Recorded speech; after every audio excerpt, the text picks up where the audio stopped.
Okay, this is why I like this mop. You've got clean water with your solution. I think I'm gonna have to start emptying this a little bit more often because it does look a little dirty there. It's okay, it's my first time to use it. That is the dirty water.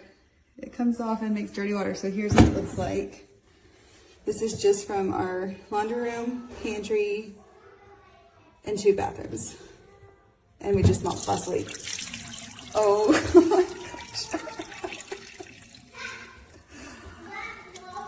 I cannot believe that.